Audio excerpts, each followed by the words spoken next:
នៃការបង្កើតខ្សែវីដេអូស្ដីពីការអនុវត្តវារីវប្បកម្មនៅកម្ពុជានេះគឺដើម្បីបង្កើនការយល់ដឹងអំពីប្រព័ន្ធវារីវប្បកម្មចាប់ពីខ្នាតតូចរហូតមធ្យមការអនុវត្តវារីវប្បកម្មមិនមែនជាការងាយស្រួលទេអ្នកត្រូវយល់ពីធាតុផ្សំផ្សេងៗដូចជា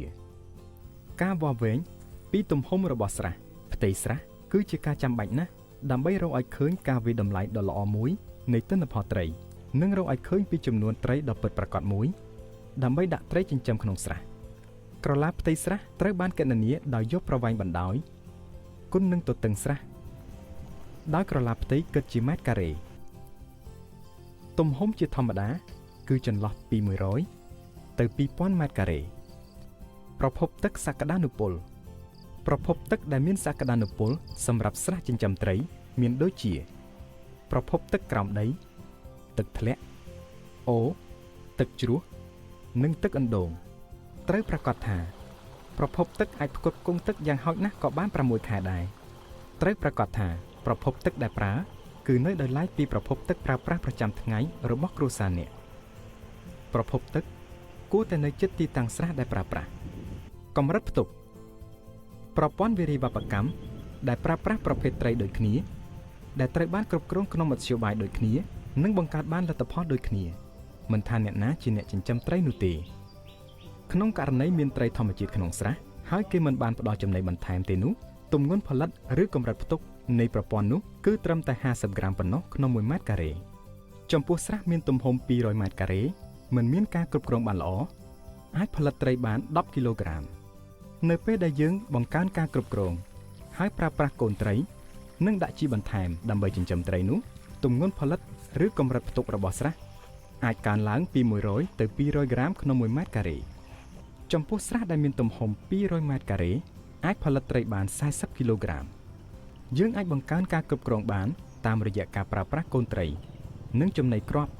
ដែលមានសារធាតុចិញ្ចឹមគ្រប់គ្រាន់នោះទម្ងន់ផលិតឬកម្រិតផ្ទុកនឹងកើនទៅដល់1500ក្រាមក្នុង1ម៉ែត្រការ៉េចំពោះស្រះទំហំ200ម៉ែត្រការ៉េមានការគ្រប់គ្រងបែបនេះ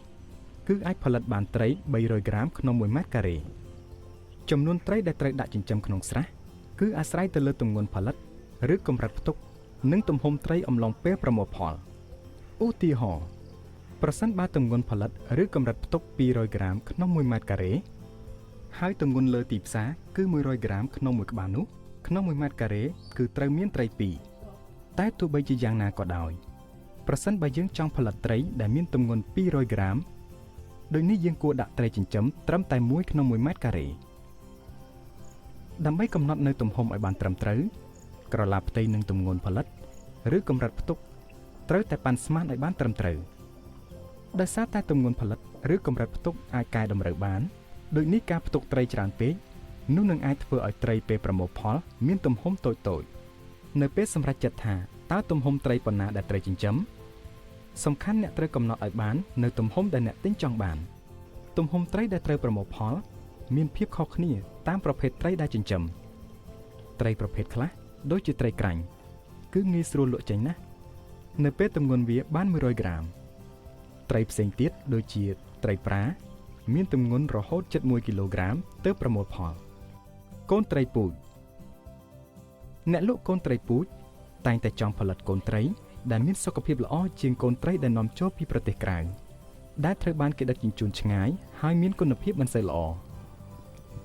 មុនពេលសម្រេចចិត្តទិញកូនត្រីអ្នកត្រូវឧស្សាហ៍ទៅមើលឬសាកសួរអ្នកលក់កូនត្រីដែលល្អគឺថ្លោះមើលទៅមានសុខភាពល្អនិងហែលយ៉ាងស្វាហាប់ប្រសិនបើកូនត្រីស្គមរស់នៅចង្អៀតគ្នាពេកមានជំងឺនោះវាជាសញ្ញាដែលអាចមានកូនត្រីស្លាប់ដូចនេះអ្នកត្រូវរកកូនត្រីដែលគេលក់ផ្សេងទៀតត្រូវព្យាយាមរកកូនត្រីធំតាមដែលអាចធ្វើទៅបានចូលកុំទិញកូនត្រីដែលមានទម្ងន់តិចជាង3ក្រាមក្នុង1គីឡូក្រាមមានកូនត្រី333ក្បាលកូនត្រីធំគឺមានភាពរឹងមាំអត្រាស្លាប់ទាប